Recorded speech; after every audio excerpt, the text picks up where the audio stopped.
ವೀಕ್ಷಕರೇ ನಮಸ್ಕಾರ. ಲಗೋರಿ ಆಟ ಈಗಿನ ಮಕ್ಕಳಿಗೆ ಗೊತ್ತಿದೆಯೋ ಏನೋ, ಆದ್ರೆ ಒಂದು ಕಾಲದಲ್ಲಿ ಈ ಗ್ರಾಮೀಣ ಕ್ರೀಡೆಗಿದ್ದ ಕ್ರೇಜ್ ಬೇರೆ ಯಾವ ಗೇಮ್ಸ್ಗೂ ಇರಲಿಲ್ಲ.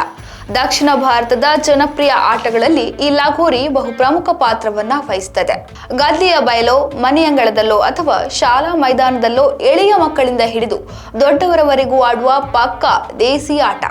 ಇತ್ತೀಚಿನ ವಿದ್ಯಮಾನಗಳಲ್ಲಿ ದೇಸಿಯ ಆಟಗಳು ಮಕ್ಕಳನ್ನ ತನ್ನೆಡೆಗೆ ಸೆಳೆಯುವಲ್ಲಿ ವಿಫಲವಾಗ್ತಾ ಇದೆ. ಟಿವಿ, ಮೊಬೈಲ್, ಅದರಲ್ಲಿ ಬರುವ ಆನ್ಲೈನ್ ಗೇಮ್ಸ್, ಮಕ್ಕಳ ಮೇಲಿನ ಪೋಷಕರ ಅತಿಯಾದ ಕಾಳಜಿ, ಈ ಎಲ್ಲಾ ಕಾರಣಗಳಿಂದ ಈಗಿನ ಪೀಳಿಗೆಗೆ ದೇಸಿ ಆಟಗಳ ಬಗ್ಗೆ ಗೊತ್ತೇ ಇಲ್ಲದಂತಾಗಿದೆ.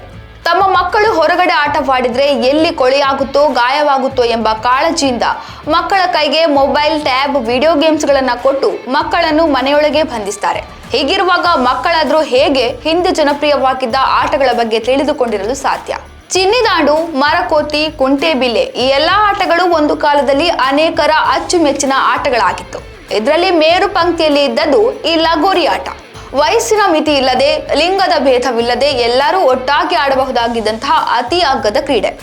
ಈಗ ಇದನ್ನು ಆಡುವವರು ಕಡಿಮೆ, ಆಡಿಸುವವರು ಕಡಿಮೆ. ಹಾಗಾಗಿ ಲಗೋರಿ ಆಟವನ್ನು ಮತ್ತೆ ಪ್ರವರ್ಧಮಾನಕ್ಕೆ ತರಲು ಅದಕ್ಕೆ ಹೆಚ್ಚಿನ ಪ್ರಚಾರವನ್ನು ನೀಡುವ ಗುರಿಯನ್ನು ರಾಷ್ಟ್ರೀಯ ಕ್ರೀಡಾ ಸಂಘಟನೆ ಕ್ರೀಡಾ ಭಾರತಿ ಹೊಂದಿದೆ.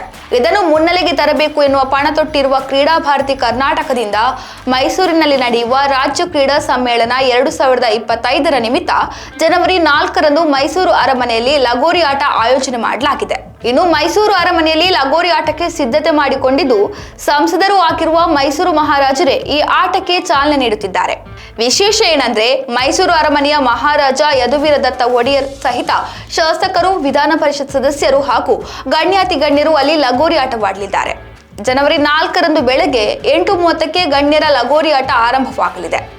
ಏಕಾಗ್ರತೆ, ಬುದ್ಧಿವಂತಿಕೆ ಮತ್ತು ಚತುರತೆಯಿಂದ ಆಡುವ ಲಗೋರಿಯಲ್ಲಿ ಮಕ್ಕಳ ಬೌದ್ಧಿಕ ಶಕ್ತಿ ವೃದ್ಧಿಯಾಗ್ತಾ ಇತ್ತು.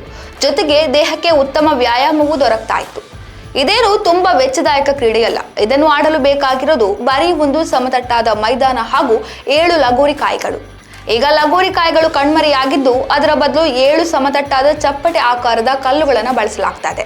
ಲಗೋರಿಯನ್ನು ಉರುಳಿಸಲು ಒಂದು ಚೆಂಡು, ಚಪ್ಪಡಿ ಕಲ್ಲುಗಳನ್ನ ಒಂದರ ಮೇಲೆ ಒಂದು ಇಟ್ಟು ಚೆಂಡಿನಿಂದ ಹೊಡೆದು ಅದನ್ನು ಉರುಳಿಸುವ ಮೂಲಕ ಲಗೋರಿ ಆಟ ಪ್ರಾರಂಭವಾಗ್ತದೆ.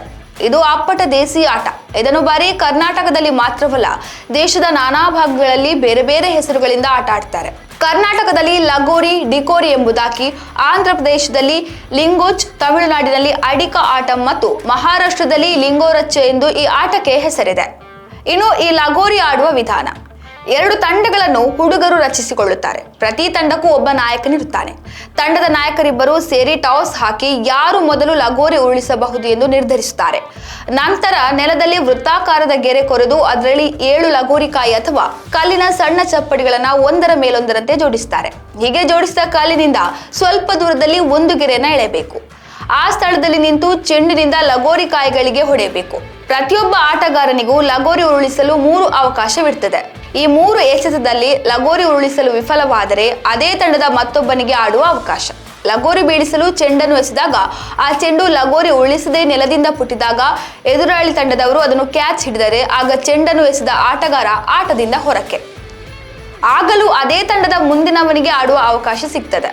ಎದುರಾಳಿ ತಂಡದವರು ಎಸೆದ ಚೆಂಡನ್ನು ಬೆನ್ನಿಗೆ ತಾಗಿಸಿಕೊಳ್ಳದೆ ಲಗೋರಿಗಳನ್ನ ಮತ್ತೆ ಒಂದರ ಮೇಲೊಂದರಂತೆ ಜೋಡಿಸಿದರೆ ಅವರಿಗೆ 1 ಅಂಕ. ಹೀಗೆ ಆಟ ಮುಂದುವರಿಯುತ್ತದೆ.